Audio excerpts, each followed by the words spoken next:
Assalamualaikum warahmatullahi wabarakatuh. Salam sejahtera, semoga kita semua dalam lindungan Allah Subhanahu wa Ta'ala. Selamat datang di video ini. Video ini sebagai materi pembelajaran bagi mahasiswa semester 5 tahun akademik 2004-2025 Prodi Administrasi Kesehatan, Fakultas Ilmu Keolahragaan dan Kesehatan Universitas Negeri Makassar. Materi ini dapat diakses melalui Learning Management System (SAM-OK UNM). Selain itu, video ini juga merupakan salah satu bentuk pernyataan diri dosen dalam unjuk kerja Tridharma Perguruan Tinggi, disingkat PDD UKT PT. Sekaligus digunakan sebagai bahan pertimbangan untuk sertifikasi dosen Kementerian Pendidikan Tinggi, Sains, dan Teknologi. Perkenalkan, saya Dr. Jasmin Ambas SKM MKes, adalah dosen pengampu mata kuliah Manajemen Perencanaan dan Evaluasi Program Kesehatan pada Prodi Administrasi Kesehatan Fakultas Ilmu Keolahragaan dan Kesehatan Universitas Negeri Makassar dengan NIDN 0002066308 dan NUPTK 79347416421300080. Pada kesempatan ini saya perlu menyampaikan bahwa rencana pembelajaran studi mata kuliah adalah merupakan breakdown dari profil alumni Prodi Administrasi Kesehatan, visi dan misi Fakultas Ilmu Keolahragaan Universitas Negeri Makassar, yaitu mencetak alumni yang unggul, berbudaya, dan berdaya saing global dalam bidang ilmu keolahragaan dan kesehatan, yang dalam proses pembelajaran senantiasa dituntut dengan nilai integritas, kreativitas dan inovatif, profesionalisme, sportivitas, dan menumbuhkan kepekaan sosial dalam bingkai budaya dan kearifan lokal. Mata kuliah ini memiliki beban 3 SKS untuk membahas tentang konsep, prinsip, metode, dan langkah praktis dalam menyusun pelaksanaan serta menilai keberhasilan program pembangunan dan pelayanan kesehatan secara sistematis, terukur, dan berbasis bukti dan data. Mahasiswa akan dibekali kemampuan menyusun dokumen perencanaan, merancang sistem pemantauan, serta melakukan evaluasi program pembangunan dan pelayanan kesehatan sesuai kebijakan dan standar sistem kesehatan nasional yang terrangkum dalam 4 CPL, yaitu CPL 1, setelah mempelajari mata kuliah ini, mahasiswa memiliki sikap bertakwa pada Tuhan Yang Maha Esa, menjunjung tinggi nilai kemanusiaan, etika, hukum, moral, dan bangga sebagai bangsa Indonesia. CPL 2, setelah mempelajari mata kuliah ini, mahasiswa menguasai dan mampu menyusun perencanaan dan evaluasi program pembangunan dan pelayanan kesehatan berbasis data dengan prinsip menyelesaikan masalah kesehatan. CPL 3, setelah mempelajari mata kuliah ini, mahasiswa mampu menyusun penganggaran program pembangunan dan pelayanan kesehatan sesuai standar pembiayaan kesehatan dan peraturan yang berlaku. CPL 4, setelah mempelajari mata kuliah ini, mahasiswa mampu melaksanakan program pembangunan dan pelayanan kesehatan, pengawasan, pengendalian program dan pelayanan kesehatan, evaluasi, dan pelaporan secara komprehensif dan akuntabel. Berdasarkan pencapaian pembelajaran CPL 1, 2, 3, dan 4, diharapkan memberi kontribusi dalam menghasilkan profil alumni Prodi Administrasi Kesehatan dan pencapaian visi dan misi Fakultas Ilmu Keolahragaan dan Kesehatan Universitas Negeri Makassar.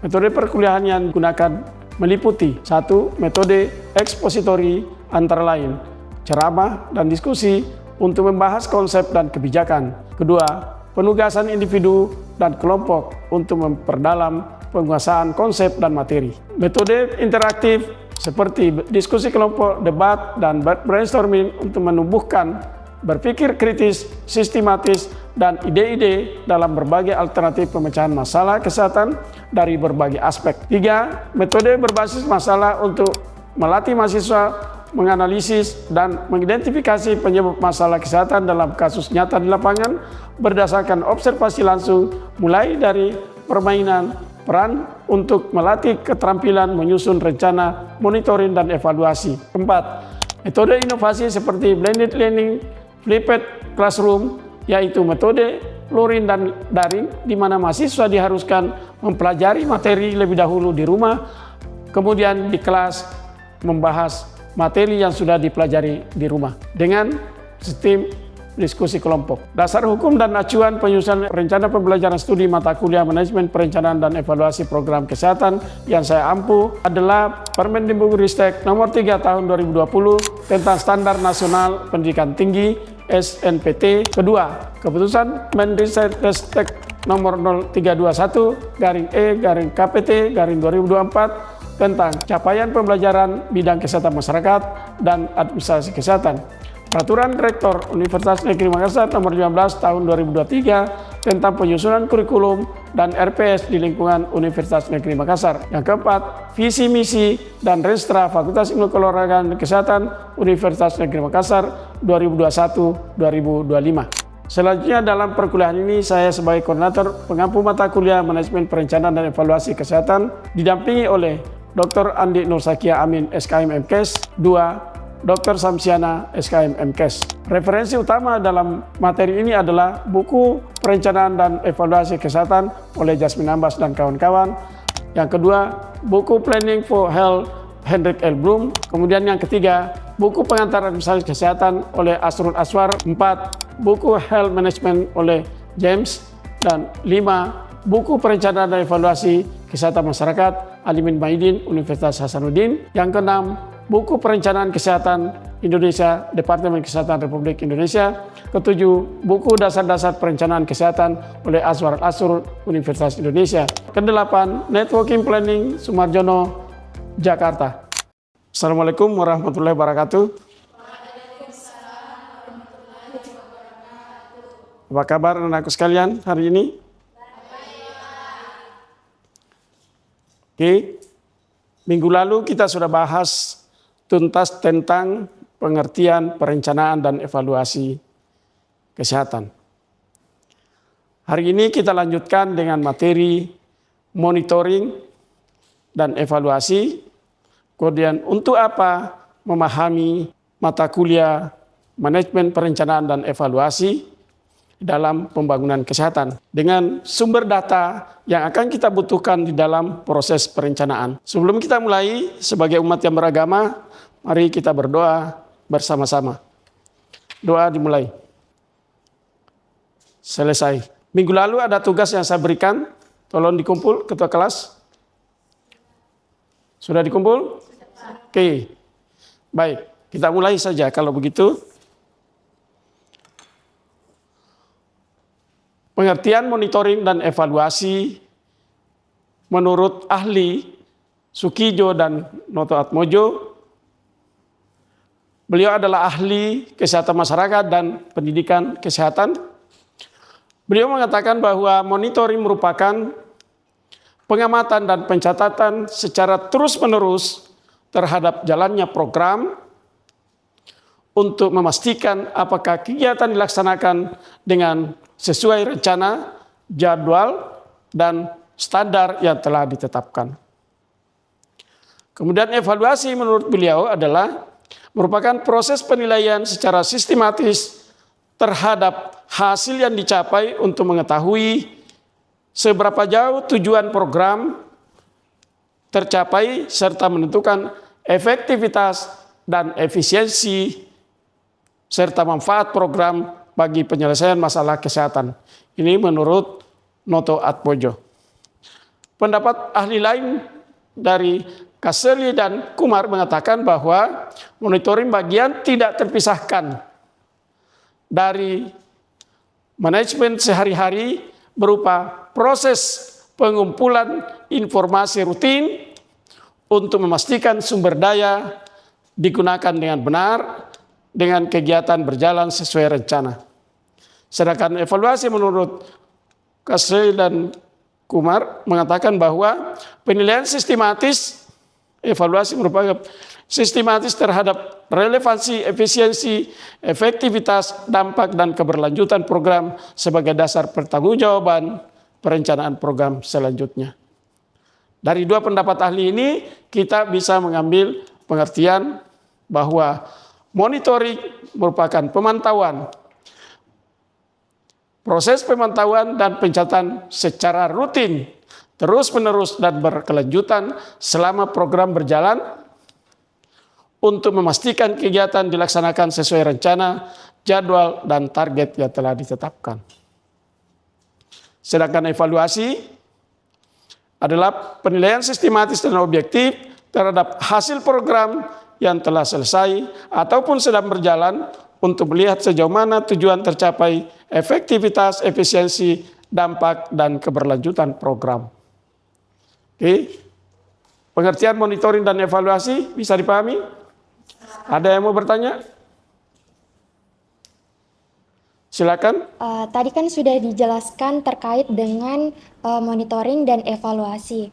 Nah, pertanyaan saya dari penjelasan Bapak tadi, mungkin bisa dijelaskan apa itu perbedaannya antara monitoring dengan evaluasi.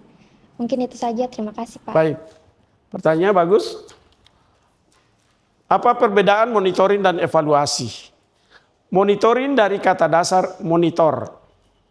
Monitor itu memantau, mengamati, mencatat. Tidak ada umpan balik, hanya memonitor saja, hanya mencatat dan mengamati saja. Hasil pengamatan itulah, hasil catatan itulah yang digunakan di dalam proses evaluasi. Di dalam evaluasi ada proses menganalisis data dan informasi yang diperoleh dari hasil pengamatan atau hasil monitoring. Itu perbedaan utamanya. Bisa dipahami perbedaan utamanya? Oke. Ada lagi pertanyaan? Tidak ada? Kalau tidak ada, kita lanjut. Mengapa kita wajib atau perlu mempelajari manajemen perencanaan dan evaluasi program kesehatan? Yang pertama adalah bahwa kompetensi dasar atau kompetensi utama yang harus dimiliki oleh sarjana administrasi kesehatan adalah kemampuan dalam menyusun perencanaan. Yang kedua, undang-undang memerintahkan bahwa setiap kegiatan program bidang kesehatan harus menyusun perencanaan. Undang-Undang nomor 25 tahun 1989 mengatakan bahwa perencanaan pembangunan nasional harus dilakukan secara terencana dan terstruktur. Yang ketiga, pengolahan sumber daya terlaksana secara baik, efektif, efisien, dan akuntabel. Yang keempat, bahwa dasar dan panduan sebagai dasar pelaksanaan program harus ada rencana yang tersusun dengan baik untuk memberikan penilaian dan pengukuran keberhasilan program. Yang kelima, merupakan peta pelaksanaan pembangunan dan pelayanan kesehatan secara terarah, terintegrasi, dan sistematis. Dan yang terakhir, bahwa kemampuan menyusun perencanaan merupakan syarat untuk bisa jadi pemimpin dalam semua level kepemimpinan. Nah, ini ilustrasi gambar yang menunjukkan bahwa kalau dilakukan perencanaan dengan baik, maka akan diperoleh hasil yang memuaskan. Gambar ini indah tidak? Ini gambar masjid, ukurannya kecil, tetapi dia sangat indah dan nyaman. Karena dibuat perencanaan dengan matang, kemudian baru dilaksanakan. Anda semua calon manajer wajib memahami perencanaan. Apa manfaat perencanaan? Yang pertama adalah tujuan akan menjadi jelas dan rasional. Di dalam dokumen perencanaan ada tujuan dan secara objektif dan rasional yang bisa diamati, bisa dilihat. Kemudian yang kedua, agar aktivitas terarah, teratur, dan ekonomis. Yang ketiga, agar penggunaan sumber daya optimal, baik sumber daya manusia, biaya, dan fasilitas, sehingga pelaksanaan program efektif dan efisien sesuai dengan waktu yang telah ditetapkan. Yang keempat, sebagai pendorong timbulnya prestasi kerja, mengurangi resiko kegagalan program, dan mengukur tingkat keberhasilan program karyawan, termasuk keberhasilan karyawan. Ada pertanyaan sebelum kita lanjut? Jelas? Oke, baik. Macam-macam perencanaan. Berdasarkan waktu berlakunya, maka perencanaan ada 3. Yaitu perencanaan jangka panjang, planning 10 sampai 25 tahun, rencana jangka panjang, jangka menengah, medium range planning 5 sampai 7 tahun, kemudian rencana jangka pendek, short range planning 1 tahun. Kemudian berdasarkan tingkatannya, rencana terbagi 3 juga, yaitu rencana induk atau master plan, yang merupakan perencanaan yang disusun lebih menitik beratkan pada uraian kebijakan organisasi. Rencana ini mempunyai tujuan jangka panjang dan mempunyai ruang lingkup yang lebih luas. Misalnya, mau membangun kompleks, maka master plan akan menggambarkan di mana letak fasilitas umum, di mana fasilitas agama, di mana fasilitas pelayanan sosial, di mana masjid, di mana sekolah, dan di mana security, dan lain-lain. Itu master plan. Kemudian yang kedua, rencana operasional, operational planning. Ini rencana operasional kita sudah biasa lakukan. Yang kita lakukan biasanya menjawab 5W. Apa 5W? Keras suaranya? What, why, when, where, who. Oke. Itu rencana operasional. Biasa kita sebut POA, Planning of Action. Kemudian yang ketiga, rencana harian, day-to-day planning. Ini biasanya dilakukan untuk misalnya pelatihan, hari ini kegiatannya apa, jam berapa, siapa pembawa materinya. Itu biasanya dibuat perencanaan hari ke hari, bahkan jam ke jam, itu dalam aktivitas diklat. Ditinjau dari ruang lingkupnya, maka perencanaan terbagi 4. Itu rencana strategis, strategic planning. Strategic planning berisikan program-program pokok, garis-garis besar kebijakan, tujuan jangka panjang, dan waktu pelaksanaannya juga cukup lama. Itu 5 sampai 10 tahun. Dulu di zaman Presiden Soeharto ada namanya Repelita, rencana pembangunan jangka panjang. Di mana ditetapkan pada hari peringatan kemerdekaan Republik Indonesia ke-50 sudah harus mampu memproduksi pesawat terbang. Dan itu terwujud pada hari ulang tahun ke-50 Indonesia Merdeka. B.J. Habibie mampu menerbangkan pesawat terbang CN-235 merupakan buatan asli Indonesia. Itu perencanaan jangka panjang. Kemudian rencana taktis. Rencana taktis ini biasanya perencanaan teknis, misalnya program wali kota kali bersih. Maka dia buatlah pilot project untuk kanal bersih. Secara teknis dijelaskan berapa biayanya dan siapa penanggung jawab. Kemudian yang ketiga, rencana menyeluruh, comprehensive planning.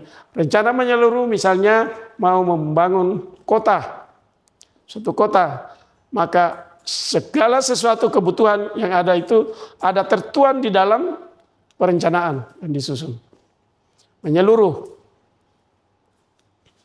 Contoh, Gubernur DKI Jakarta dalam membangun, menata kota dari kesemrawutan lalu lintas, maka dibuatlah perencanaan menyeluruh dari semua level transportasi dibuat secara menyeluruh.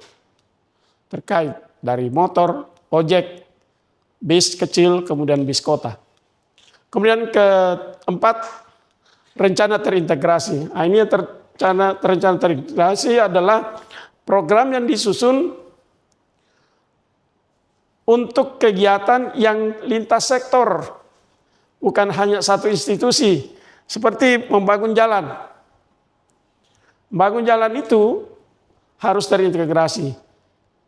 Contoh, PU bertanggung jawab membangun badan jalan, fisik jalan.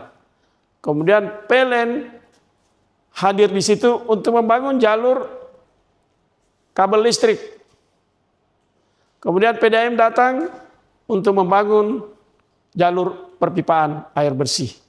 Kemudian Telkom juga datang untuk membangun kabel jaringan Telkom. Hal yang sering tidak terjadi adalah terintegrasi tidak dilakukan. Sehingga jalannya sudah bagus, mulus, data PDAM bongkar, pasang pipa. Sudah pasang pipa, datang lagi PLN pasang kabel. Nah, itu tidak terintegrasi. Itu maksudnya. Oke, sampai di sini bisa dipahami?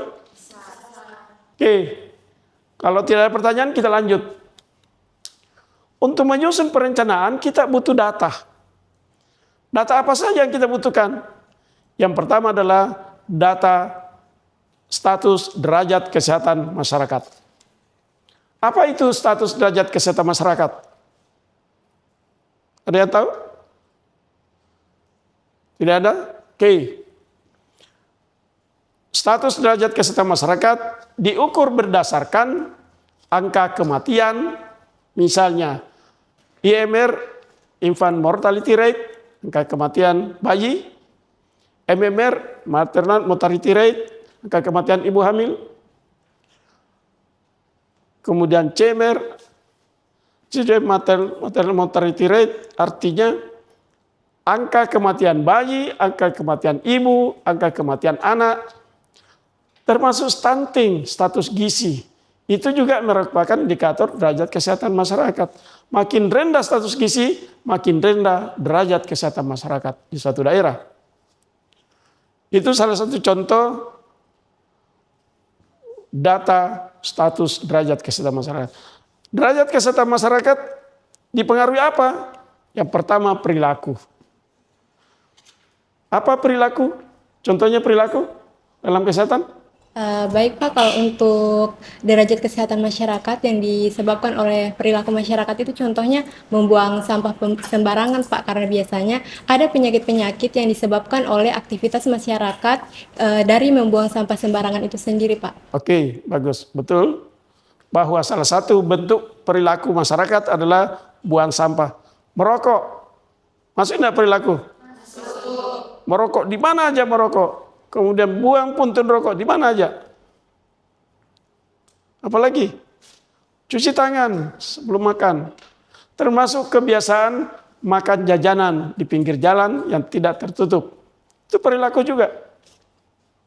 Oke, itu salah satu data yang dibutuhkan untuk menyusun perencanaan.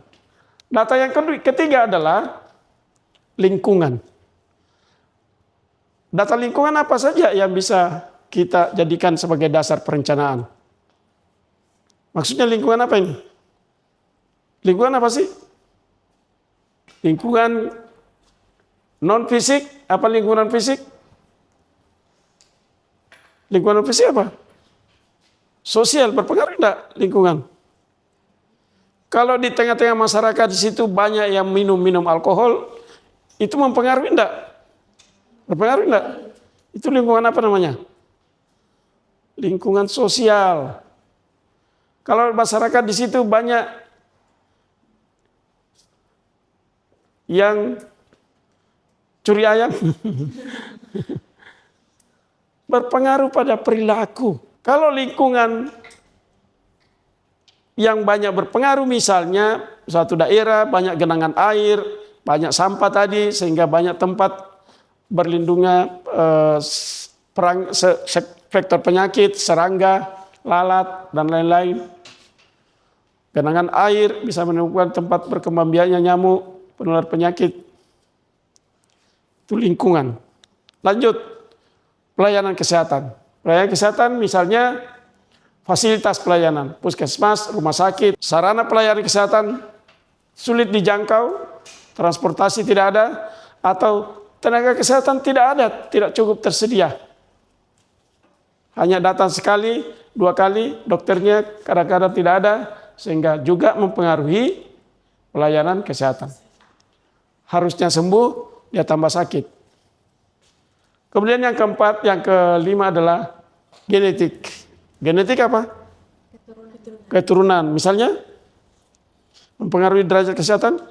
Baik Pak, genetik itu merupakan keturunan. Jadi derajat kesehatan yang disebabkan oleh genetik itu misalnya ada penyakit-penyakit yang bisa disebabkan karena bawaan dari orang tua oleh orang yang terkena penyakit itu sendiri. Oke, betul sekali.